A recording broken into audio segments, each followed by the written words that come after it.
Alright, Ma'am Sat, nako po. Loren Legarda, nasira ang pagkatao nang dumikit siya kay Duterte. May maniniwala pa kaya sa kanya? Kayo guys, sino pang naniniwala kay Loren Legarda? Pakinggan natin si Badcaster. Pinakamurang data sa Shopee. Enjoy 1 peso data deals plus Again, sa mga bagong pasok, huwag kalimutang mag-like and subscribe. Badcaster, pasok. Ragnarok Zero Global. Bo, naka-Insta 360. Buenos dias, damas y caballeros. Hirap na hirap si Senator Loren Legarda i-explain yung kaso nila ng plunder and malversation of public funds. 10 billion. 10 billion. Plunder yan, non-billable yan. Also, malversation of public funds. Non-billable rin. So, hirap na hirap siya i-explain ukol dito. Sabi niya, inaapela pa niya sa kwan natin, sa pag-alala natin sa the old Loren. Yung Loren na journalista, broadcaster na may integridad, yung Loren na matino, na ideal, Sabi niya, yung all her public life daw since 1998, I have always upheld my integrity, which I hold dearly. This allegation is attained on my person that is totally undeserved. So, kwan daw ito, parang blemish ito, parang dumi ito sa kwan daw niya, sa pagkatao niya, sa personalidad niya. Pero hindi lang yan ngayon ang dumi. Nagsimula ang dumi nung sumuporta kay President Duterte na may kaso na pumatay ng 30,000 katao. Biro mo, 30,000 katao. Susuportahan ni Loren Legarda. In fact, meron siya anak na babae na itinakwil siya. Nung height of the election during the Duterte administration dahil sinuportahan siya si Duterte. At si Sara. So, doon na. Simula nun, pabaksak na si Loren. Na iba na yung Loren that we know. Sabi niya, wala daw siya nakatanggap to communication sa ombudsman ukol sa mga allegation, but I can categorically state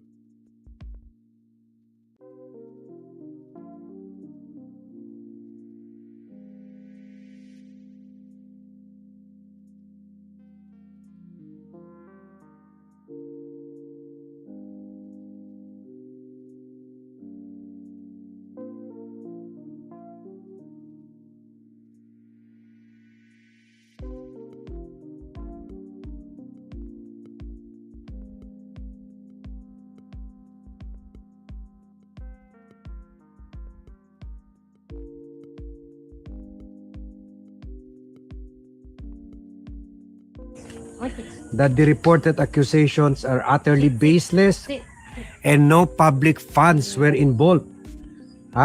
We are prepared to bring out the truth. So no Ay, wait lang, nakamute daw ako, sabi ni Kon nakamute daw ako, sabi ni Deborah G. May nakapasok daw dito, sabi laki daw siguro ng bayad daw, baluktutin. Ano binabaluktot? Tanga, bobo, nag-subscribe ka pa talaga, no, para lang unang-una sa lahat, no.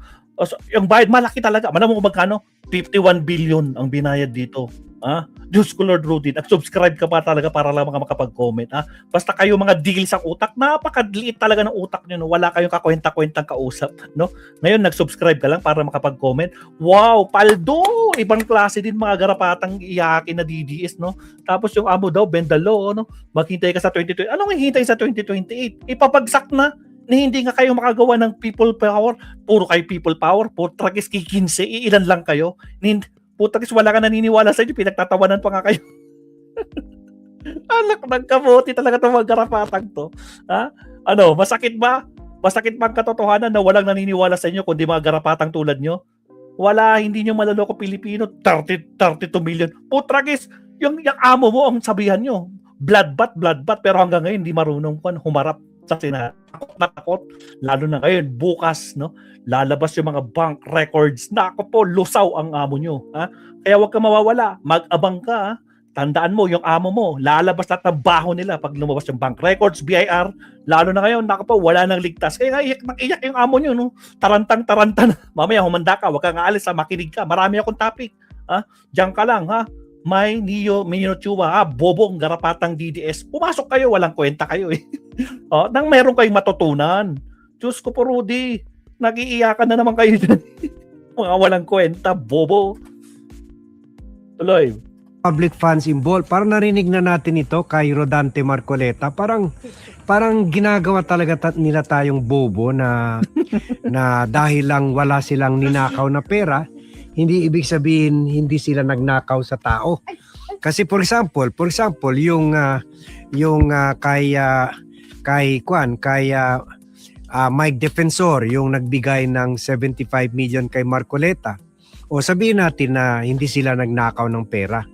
Pero nakabigay sila ng pera na ganon para either nakakuha na si Marcoleta sa kanila ng kontrata sa gobyerno na sabihin natin 1 billion o 500 million.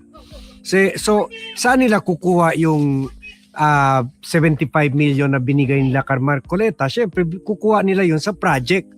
Kung natulungan sila ni Marcoleta kumuha ng project, let's say 1 billion ng project, doon nila kukuha yun 30 million or 100 million sa mga siguro mga 300 million sa proyekto na yun kung 30% ang tongpat sa Yung mga moderator diyan, kung may mga basurang tulad nitong taong kumbag na to na garapatang pumapasok, kayo na bahala diyan, walang kwenta yan. Papansin lang yan.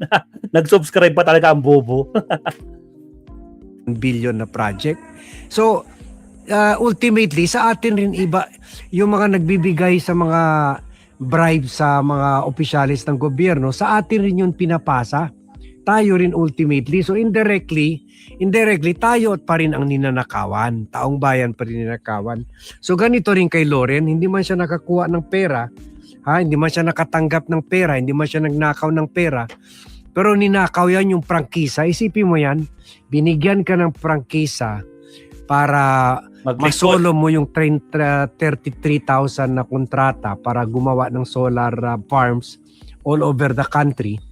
And then wala ka ni isang solar farm na ginawa. Ang ginawa mo, binenta mo yung kumpanya mo, kalahati ng kumpanya mo Aldo. kay Manny Pangilinan at ang price nun ay 40 billion. 20 to 40 billion.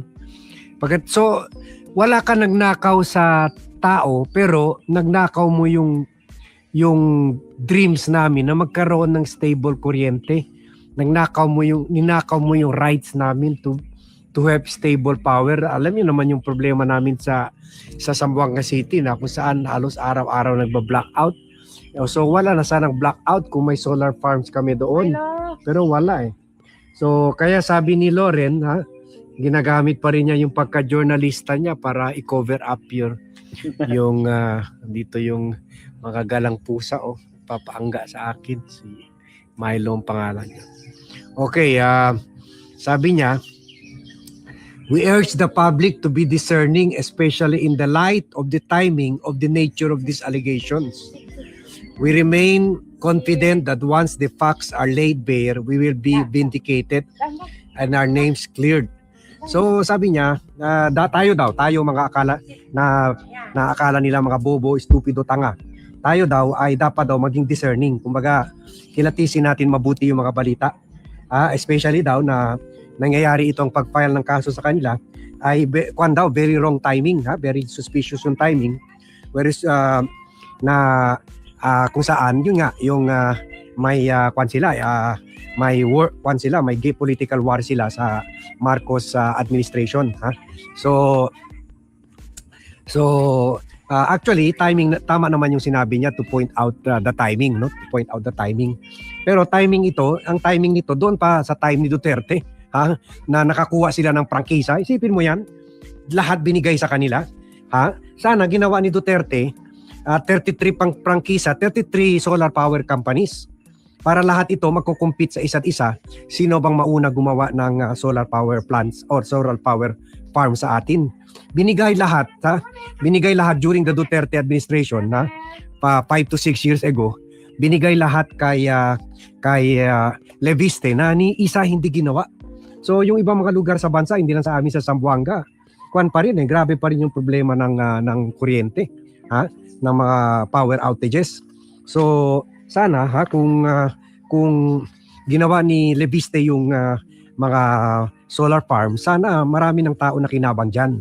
Kung sa ibang tao binigayan. So the timing is yung loyalty ni hindi nga siya pumiyok sa pagpatay ng tao kasi nakikinabang na si Loren Legarda. Sayang, kaibigan ko pa naman yan si Loren, pero Laki ng hindi bahay. talaga maganda ang ginawa nila Ilang para floor yan? sa yung binaboy nila. Kung pupunta kayo sa Europa, hindi na nga big thing yan, kwan na yan mga solar farm na yan kasi halos everywhere, lalo na outside, kahit Austria, kahit Germany, kahit labas ng Vienna, Laki ng bahay niya. Switzerland, anywhere you go, lalo na sa mga European countries, makikita mo outside of the city ng mga solar farm. So kumbaga normal na yan sa abroad, and yet very stable yung kuryente nila, pero ang dami ng mga solar farms dahil syempre libre naman ng araw tulad ganito. Tingnan mo, taas ng tingkat ng araw. So lakas ng sun rays, kung ma-harvest mo ito, ang dami megawatts makuha mo ng kuryente. So sayang. So pag nanakaw na rin yan sa atin, they stole our rights to have stable power. They stole our franchise, kasi prangkisa yan, siyempre ang nag-grant dyan yung gobyerno. So siyempre it should benefit the people, pero hindi wala ngayon ni Kutiting lalo na sa Mindanao ng mga solar farm ni Leviste, wala. So ang timing dito, yung paano nakuha itong prangkisa ni Congressman Leandro Leviste during the time ni Duterte. Anong ginawa ni Loren Legarda? Anong ginawa niya kay Duterte?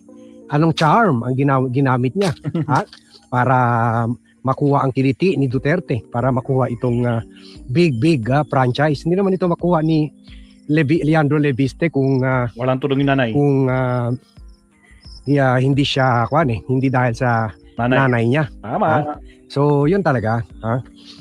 Ito ang kaya hindi na tayo mahulog sa drama ni Loren.